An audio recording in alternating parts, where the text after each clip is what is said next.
Բարև ձեզ, հարգելի գործընկերներ, ես ուզում եմ կարճ անդրադառնալ սեպտեմբեր ամսին տեղի ունեցած մի քանի իրադարձություններին եւ հետո սիրով պատասխանեմ ձեր հարցերին։ Գիտեք, որ մի քանի տասնամյակ սեպտեմբեր ամիսը մեզ համար եղել է հաղթանակների, հաջողության, անկախության կերտման ժամանակահատված։ Սեպտեմբեր 2-ը եղել է Արցախի անկախության հռչակման օրը, սեպտեմբերի 21-ը Հայաստանի անկախության օրն է, սակայն վերջին 5 տարիների ընթացքում մեր հայկական իրականության մեջ այս հաջողության, հաղթանակների, անկախության այս ժամանակահատվածը խորհրդանշական առումով որոշակիորեն վերափոխվեց սգի, կորուստների, պարտությունների ժամանակահատվածի։ Մեր պատմության մեջ փաստացի մտան օրեր, որոնք մեր ժողովրդի համար, այս ժողովրդի համար ամրագրվեցին որպես ողբերգության ժամանակահատված։ Սեպտեմբերի 2-ը, որ 3 տասնամյակ նշում ենք որպես անկախության հռչակման օր Արցախի հանձնումից հետո բնականաբար լրիվ այլ գույներ առավ։ Սեպտեմբերի 13-ից 14-ը 3 տարի առաջ տեղի ունեցած մարտական գործողությունների ժամանակահատվածներ, երբ որ Հայաստանը ոչ միայն 224 կորուստ ունեցավ մարդկային,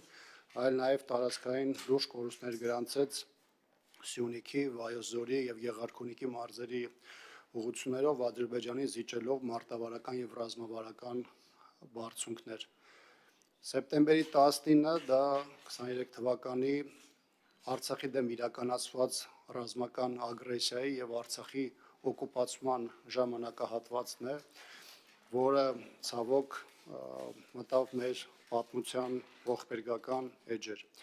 Այս համատեքստում ես ուզում եմ նաև ձեր ուշադրությունը կենտրոնացնել մի հարցի ուղղությամբ, որը ինքը շատ կարևոր եմ համարում։ Այս տարի կարծում դուք էլ եք նկատել, որ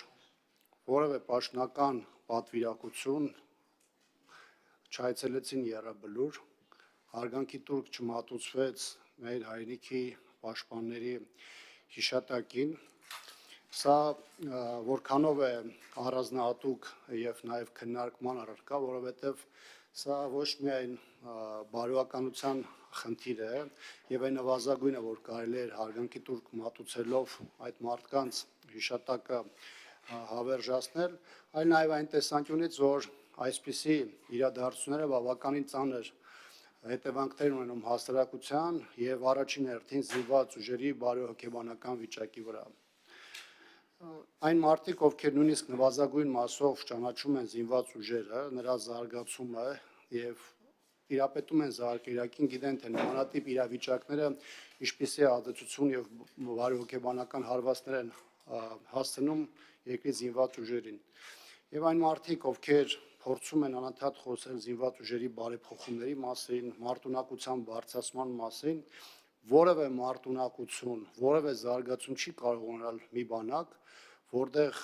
պետական մակարդակով հանարգում են այն բոլոր մարդկանց, ովքեր իրենց կյանքն են տվել այս երկրի պաշտպանության համար, եւ ես այս թեմայով վերջին շրջանում մի քիչ շատ եմ խոսում, որտեղ ոչ միայն գիտակցում եմ այս իրավիճակի ծանր հետևանքները մեր զինված ուժերի վրա, այլ նաև գիտակցում եմ, որ այդպիսի պայմաններում զինված ուժերը որպես 5-րդական կառույց հայտարարելով, զինված ուժերի դերը նվազեցնելով, զինված ուժերի տարբեր օղակներին անընդհատ հարվածներ հասցնելով, զինված ուժեր զարգացնելու, մարտունակության խնդիրներ լուծելու որևէ հնարավորություն չի լինելու։ Շնորհակալություն։ Ֆակտոր